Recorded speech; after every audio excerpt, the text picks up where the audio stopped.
Car insurance is up and gas is down, and somehow the economy is fine. A month ago, banks were whispering recession, and now they're handing out commercial loans. As a matter of fact, commercial lending is up 90% year over year. Apartment buildings and data centers are hot prospects in the commercial arena right now. Meanwhile, the Fed still hasn't dropped the rates. The 30-year mortgage sits at a 6.92%, and that dream of a 5% mortgage, well, that's not happening anytime soon. Buyers that grabbed a 2-1 buy down 2 years ago, some are sweating bullets right now with the rates touching 7%. But let's get real. Are housing prices going to crash? In April, 18% of homes around the nation saw price cuts. And Texas and Florida were the front runners for these price cuts, as these states have a lot of inventory. Inflation cooled slightly in April, which should have helped, but the Fed held strong. Why? Because they know it's not time to celebrate yet. Here's the truth that no one wants to admit, that in the last 100 years, there have only been 2 major crashes, one in 1929 and one in 2008. And predicting the market is a loser's game. The market doesn't reward panic, it rewards preparation. If you're waiting for prices to fall off a cliff, you may be waiting forever.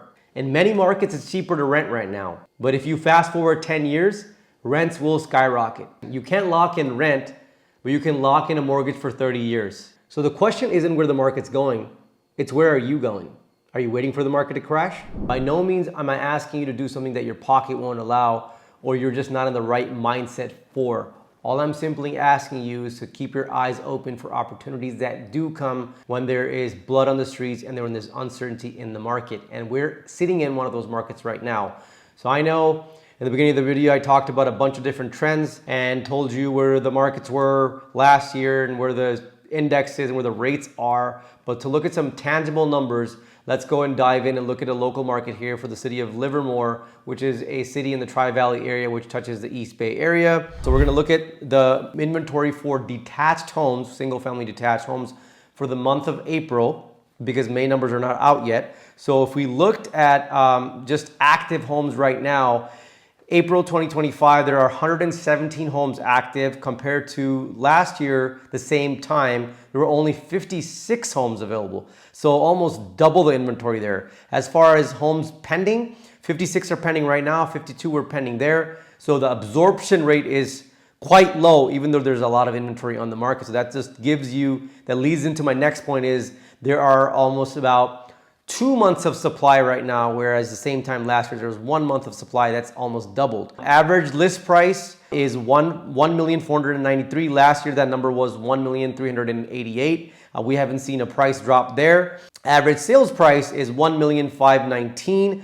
Last year average sales price the same month was $1,462,000. Average days on market, homes are sitting in a little longer, which is expected right now with the higher inventory.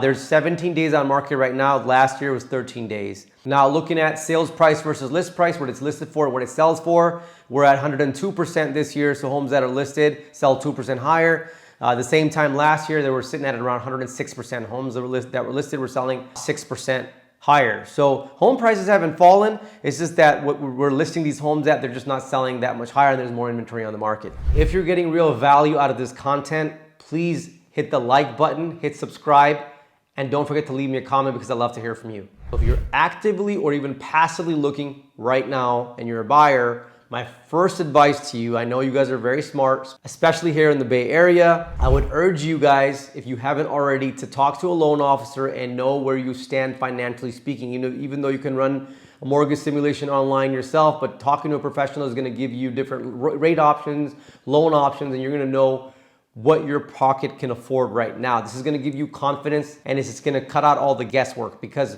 trust me, right now when there's a lot of inventory available, everybody's situation is different. You may have some sellers on the market right now that are listed their home. If they don't get the value, they have the capacity or the capability to take their home off the market. But you also have a lot of sellers that do not have that same situation. They need to either go out of state, downsize, have lost their job, what have you. Maybe there's an illness in the family, they have to sell. Then maybe there's a tax lien, they haven't paid their taxes. There are multiple situations like that. So in that case, you may start to see some negotiations happening. We haven't seen a lot of that happening here in the Bay Area where the prices have fallen, but that's not to say that you may or may not have those opportunities in the future. So get qualified, know where you stand, know your numbers. And number two, you have to think of this as a long time horizon game. If you need to make a move and you need to leave this country or whatever your case may be, this is not the time for you to buy real estate. You have to think of this as a 5 to 10 year trajectory. Like I mentioned earlier, you can lock in a 30-year mortgage, but you can't lock in your rent. And rents are going to continue to rise as home affordability becomes out of reach for a lot of people in this country. So keep your eyes open, keep looking for opportunities, and think of this, like I mentioned again, as a long time game. It is very difficult right now if you're looking for an investment property for it to cash flow, especially if you're looking in the single family arena.